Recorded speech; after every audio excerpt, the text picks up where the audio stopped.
ካርዲናል ፒዛባላ ኢየሩሳሌም ለሰው ልጆች ሁሉ የተሰጠች ስጦታ ናት ሲሉ ተናገሩ።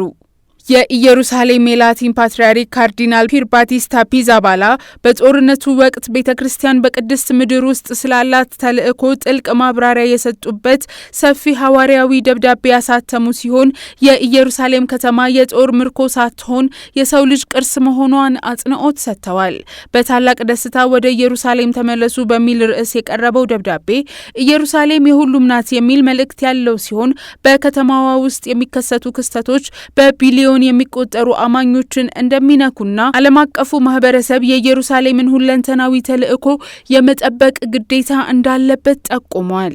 ካርዲናሉ በወንጌል መሰረት መኖር የአመጽን የውሸትንና የማግለልን አበንኪዮ ውድቅ እንደሚያደርግ ገልጸው ይህንን ጉዞ ለድንግል ማርያም አማላጅነት አደራ በመስጠትና በጦርነት መካከልም ቢሆን ቤተክርስቲያን ሕያው የተስፋ ምልክት እንድትሆን የተጠራች ናት ሲሉ መልእክታቸውን አስተላልፈዋል።